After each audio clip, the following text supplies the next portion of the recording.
सभी को जय हिंद दोस्तों। आप सभी का हार्दिक स्वागत है इंडिया स्ट्रॉन्ग रिएक्शंस पे। आशा करता हूँ कि आप सभी लोग बहुत अच्छे होंगे। तो आज हम आपके लिए इंटरेस्टिंग और एक बहुत ही इंपॉर्टेंट वीडियो लेकर आए। इसमें आप देखेंगे कि आजकल पाकिस्तान में डर का माहौल चल रहा है। हर पाकिस्तानी को ये लगता है कि भारत पाकिस्तान को खा जाएगा।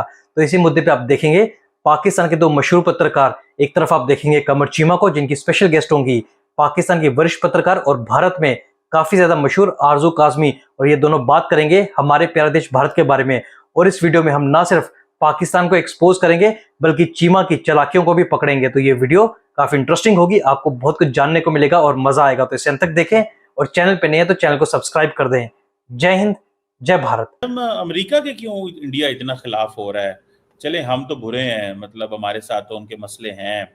इंडिया को भी आज मोदी साहब ने ट्रम्प और अमेरिका को अलर्ट कर दिया कि और क्लियर मैसेज दिया, वार्निंग दे दी है। आपको लगता है कि मोदी साहब जो है वो एंटी अमेरिकन नैरेटिव को प्रॉप अप करेंगे इंडिया के अंदर? सर देखें, वो तो जाहिर है करेंगे, क्योंकि इंडिया जो है वो अमेरिका की बात सुन नहीं रहा ना, जैसे हम सुनते हैं। हमारी कोई इंडिपेंडेंट फॉरेन पॉलिसी तो है नहीं। हमारे यहाँ तो अगर बजट भी बनता है तो IMF वाले आके बैठ जाते हैं और वो बताते हैं कि जी आपने बजट कैसे बनाना है।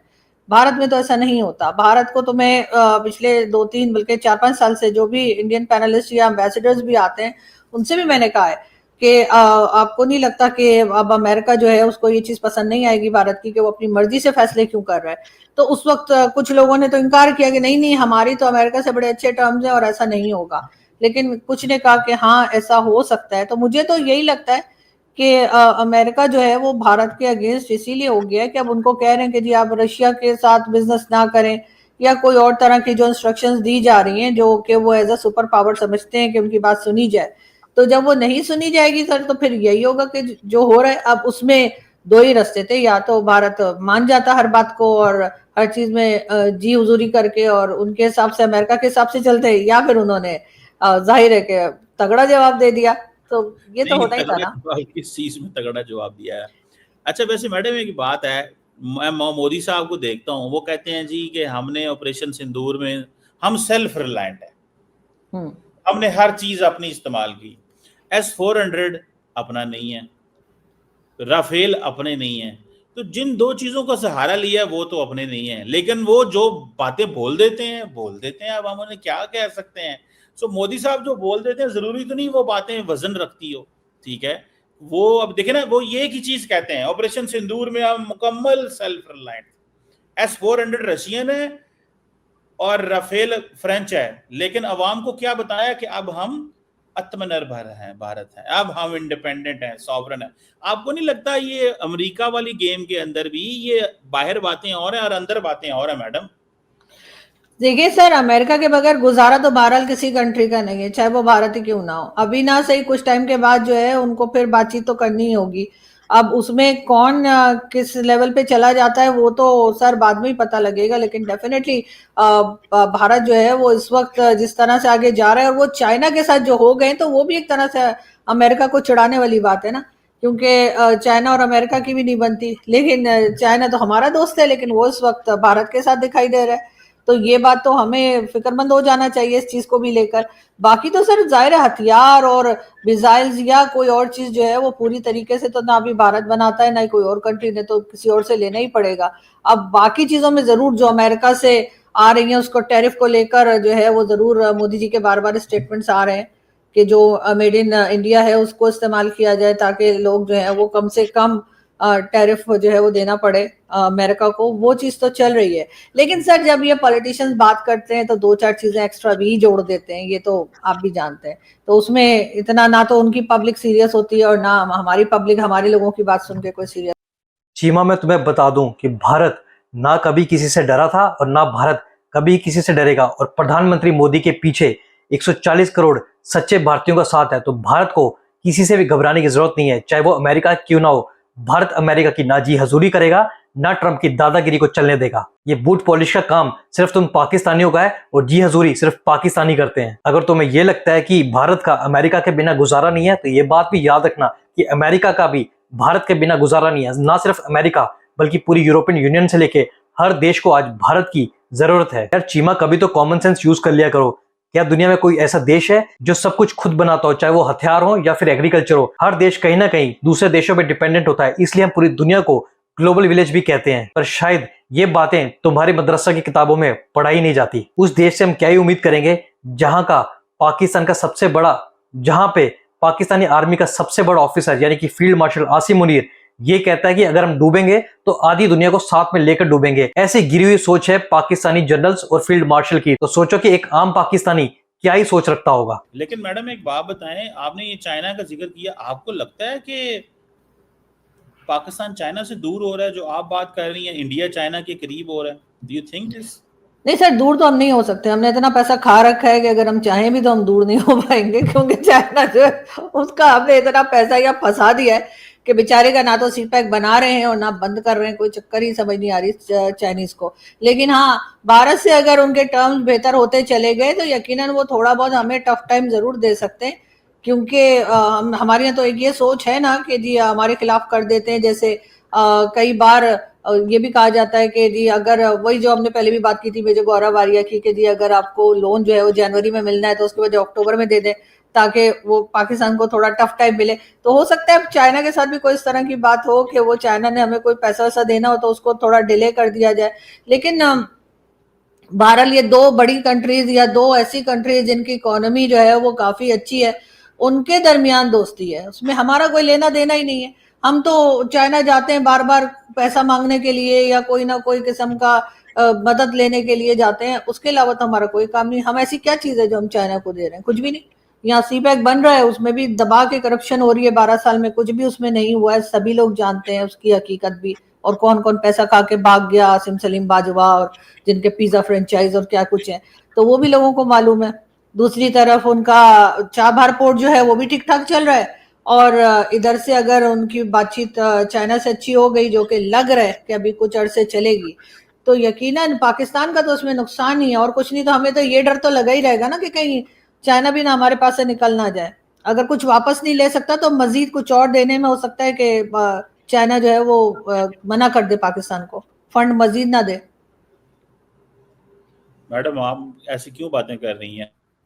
आप ऐसी क्यों बातें कर रही हैं? हमारा जो है ना फंड बंद आप फंड बंद कराना चाहती हैं हमारे? मैं आपका साहब ला लिया थोड़ा पूरा सर। जब तक ये बंद नहीं होगा ना, हम लोग खुद काम करना शुरू नहीं करेंगे। जब तक हमें ये IMF, world bank, China, Saudi Arabia इधर से पैसा मिलता रहेगा, हमारे लोगों ने काम करना जो है वो शुरू नहीं करना है। ये इसी पे रह गए। पहले फिर भी शायद कुछ हुआ करता था। हम काम तो कर रहे हैं। अभी देखिए अमेरिकन ऑयल सेक्टर में इन्वेस्टमेंट कर रहे हैं, मिनरल सेक्टर में वो आके इन्वेस्टमेंट कर रहे हैं। आपको पता है पाकिस्तान की जो मिनरल सेक्टर है उसमें इस वक्त 2027 के अंदर वहां से प्रोडक्शन शुरू हो रही है, कॉन्ट्रैक्ट अवार्ड कर दिए गए हैं। वहां पे इस वक्त बड़े पैमाने पे लोग एक्सट्रैक्ट कर रहे हैं चीजें। मतलब वो उसकी जो प्रोडक्शन है जो मार्केट में चली जाएगी वो 2028 में, जो इट मीन्स के बैक एंड पे बहुत सालों से काम हो रहा है और वो काम 27 में, अभी अगले 2 साल में आपके यहाँ कॉपर ही कॉपर बेच रही होंगी मैडम। हो सकता है आप कहें कि मैंने मीडिया में काम नहीं करना, मैंने कॉपर बेचनी है। तो आप ये भी तो देखें ना, हमारे पास रेयर अर्थ मेटल्स हैं, इसलिए तो नहीं हमें कोई छोड़ सकता। आप देखें हमारे पास, मैं जब तो देख के हैरानगी होती है मैडम, इतनी अच्छी खबरें आती हैं लेकिन हमारे दोस्त भाई जो पाकिस्तानी हैं वो मानने को तैयार नहीं है। तो आप मुझे ये बताएं कि ये जो मैडम इन्होंने बात की थी कि मोदी साहब ने ये कहा है कि पाकिस्तान की न्यूक्लियर ब्लैकमेल को हम जो है ना वो नहीं करेंगे। न्यूक्लियर ब्लैकमेल पाकिस्तान ने कब कर दी है? रोज इंडिया न्यूक्लियर ब्लैकमेल, हालांकि बात कोई नहीं है। आप कभी किसी पाकिस्तानी जनरल को बोलते हुए उसके मुंह से लफ्ज न्यूक्लियर बता दें जो उसने लिया हो? कभी नहीं। लेकिन वो मीडिया में एक चीज लेके आते हैं ताकि वेस्ट को दिखाएं, अमेरिका को, यूरोपियन प्रेस को दिखाएं कि पाकिस्तान जनाब न्यूक्लियर चला देगा। न्यूक्लियर भाई हमला आप कर देते हैं, फिर कहते हैं न्यूक्लियर की जो है ना, न्यूक्लियर भी पाकिस्तान ब्लैकमेल करता है। तो ये जो पाकिस्तान को बार बार न्यूक्लियर ब्लैकमेल का कहा जाता है, आप आरजू जी आपने बिल्कुल सही कहा। ये लड़ाई है और ये दोस्ती है दो बड़ी शक्तियों की, दो बड़े देशों की। एक तरफ भारत जो कि हाथी है और दूसरी ओर चाइना जो कि ड्रैगन है। पाकिस्तान को बोलने का ना हक है ना पाकिस्तान की औकात। और रही बात सीपैक की, वो तो कई साल पहले कचरे के ढेर में जा चुका है, जहां पे इतनी करप्शन हुई कि पाकिस्तान के पूर्व जनरल पाकिस्तान को लूट के भाग चुके हैं। और अगर कोई देश बार बार फंड्स मांगता है, बार बार लोन मांगता है, और अगर कुछ सालों में कई बार उसको 25 से 30 बार किसी के आगे हाथ फैलाने की जरूरत पड़े तो फिर उसे लोन नहीं, उसे बी कहते हैं, जो हाल पाकिस्तान का है। इसलिए पाकिस्तान को इंटरनेशनल भिखारी कहते हैं। जिमा, तुम कह रहे हो कि पाकिस्तान भारत को न्यूक्लियर की धमकी नहीं देता, यानी न्यूक्लियर ब्लैकमेल नहीं करता, तो फिर पाकिस्तानियों ने भारत को कॉपी करके न्यूक्लियर बॉम्ब क्यों बनाया था? क्यों पाकिस्तानी बार बार भारत को न्यूक्लियर बॉम्ब की धमकी देते हैं? और तुम्हारे नेताओं ने यह कहा था कि पाकिस्तान की जनता घास खा लेगी पर हम न्यूक्लियर बॉम्ब बना के रखेंगे, तो वो किस लिए? चीमा साहब, मुझे लगता है या तो आप बहुत भोले और मासूम हो, या फिर कुछ ज्यादा ही जरूरत से ज्यादा चालाक हो, या फिर कुछ ज्यादा ही जरूरत से ज्यादा चालाक हो। चीमा साहब, बादाम खाओ बादाम, ताकि दिमाग थोड़ा तेज हो और ऐसी बहकी बहकी बातें ना करो। अमेरिका, इंडिया जो है वो अमेरिका से मदद लेना चाहता है कि मुझे बचाएं मेरे ऊपर कहीं पाकिस्तान न्यूक्लियर ही ना चला दे। सर हमारे यहाँ के पॉलिटिशियन है ना, शेख रशीद साहब और दूसरे जो कहते रहते हैं पाव पाव के बम में हम वो फेंक देंगे। अभी हमारे जो डिफेंस मिनिस्टर हैं ख्वाजा आसिफ साहब, उन्होंने भी कहा था कि जी हम न्यूक्लियर पावर हैं और हम ये कर देंगे वो कर देंगे। सर ये तो पॉलिटिशियंस तो हमारे इस किस्म की स्टेटमेंट देते हैं। मैंने किसी और कंट्री में जहाँ पे न्यूक्लियर वेपन हो उनके लोगों को ऐसी बात करते नहीं देखा जो हमारे यहाँ बातें की जाती हैं।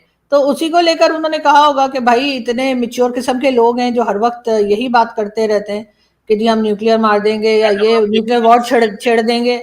मैडम शेख रशीद तो एक, अब आप शेख सिर्फ शेख रशीद की बात नहीं है सर, सिर्फ okay sir Khawaja Asif sir Bilawal Bhutto, जो जिसको देखो मुंह उठाकर यही बात कर रहे होते हैं। सिर्फ शेख रशीद की बात थोड़ी है। नहीं, मेरी बात सुने, इंडिया के अंदर भी लोग बात कर देते हैं, उनके पास भी। मुझे बताएं, मैं आपको थोड़ा सा ले जाऊं, तारीख में ले जाऊं। जब 98 में जब इंडिया ने टेस्ट किया था, तो आपको पता है अडवाणी साहब, LK अडवाणी साहब, जो भी बीजेपी के जिंदा हयात हैं, और वाजपेयी साहब, उन्होंने कहा पाकिस्तान सुन लो कान खोल के, अब हम तुम्हें बताएंगे इस खित्ते के चौधरी हम हैं। मतलब टेस्ट इंडिया करे। अब देखे ना वो, अब देखे मजे की बात सुने, क्या पहले न्यूक्लियर वेपन बनाना किसने शुरू किया? इंडिया ने। पहले टेस्ट किसने किया? इंडिया ने। और इंडिया क्या कह रहा है? वो पाकिस्तान न्यूक्लियर चला देना है, वो पाकिस्तान न्यूक्लियर चला देना है। पहले आप हमें उस साइड पे लेके गए, अब कह रहे हो न्यूक्लियर चला देना। अब इस सवाल का जवाब है आपके पास कि बनाया उन्होंने, टेस्ट उन्होंने किया, लेकिन चलाएंगे हम। ये क्या चीज है? मतलब इसको आप कैसे कहेंगे मैडम? अब इसमें शेख रशीद ना डाल दें इसमें एक्चुअली। नहीं सर, क्योंकि फर्स्ट यूज जो एग्रीमेंट है या क्या होता है उसमें हम नहीं तैयार हुए ना कि फर्स्ट यूज नहीं होगी। इंडिया ने तो कहा। हाँ। नहीं, मैं बताता हूँ वो जो आप बात कह रही है, एग्रीमेंट कोई नहीं है हमारा और इंडिया का, डॉक्ट्रिन्स होती हैं, जिसमें डॉक्ट्रिन ये है, हमारी डॉक्ट्रिन ये है फर्स्ट यूज, उनकी है नो फर्स्ट यूज। कोई ऑफिशियली नहीं है, अब वो भी चेंज कर रहे हैं। अब राजनाथ सिंह की आप 2019-20 की स्पीच सुन लें तो वो यही कहते थे कि जनाब मैं जो है वो नो फर्स्ट यूज से फर्स्ट यूज पे जाने लगा हूं। ये बातें वहां पे इंडिया में क्लियर है। और दूसरी बात, वो कोई एग्रीमेंट थोड़ा है, वो हम बेशक नो फर्स्ट यूज कहते रहे, चला वो दें पहले, ये कौन सा कोई फार्मूला है? हम तो कहते हैं जंग रोकना चाहते हैं, इसलिए हम कहते हैं कि भाई हम छोटा मुल्क हैं, माड़ा मुल्क हैं, गरीब मुल्क हैं, हमारे साथ ज्यादती ना की जाए। हमें आपने न्यूक्लियर बनाया, इतनी बड़ी आपकी फौज है, 85 अरब डॉलर 80 अरब डॉलर आपका डिफेंस बजट है, खुदारा ये हमारे साथ ना करें। हम तो उनको इसलिए। दोस्तों, आशा करता हूं कि वीडियो को आपने अंत तक देखा होगा और ये पूरा डिस्कशन आपको काफी इंटरेस्टिंग लगा होगा, जहां पे आपने देखा आरजू काज़मी ने कमर चीमा की बातों का बहुत ही दमदार और बेबाक अंदाज से जवाब दिया। मैं सिर्फ यही कहना चाहूंगा कि लगभग 80 साल हो गए हैं, आज भारत कहां पहुंच गया और पाकिस्तान कहां है। पाकिस्तान बना था झूठ की बुनियाद पे और मजहब का चूरन बेच के। और मैं आप लोगों को अपनी पर्सनल राय बताऊं तो मुझे लगता है कि जो पार्टीशन हुआ था, जो बंटवारा हुआ था, वो मजहब के नाम पे नहीं, IQ या बल्कि दिमाग के हिसाब से हुआ था। तो डफरों का एक अलग मुल्क बना दिया गया जिसका नाम पाकिस्तान रखा। तो आशा करता हूं वीडियो आपको काफी पसंद आएगी। वीडियो अगर आपको अच्छी लगी तो इसे लाइक और शेयर जरूर कर दें और अपने विचार हमें कमेंट सेक्शन में लिखकर जरूर बताएं। और एक बार फिर चैनल पे नहीं है तो चैनल को सब्सक्राइब कर दें। जय हिंद, जय भारत।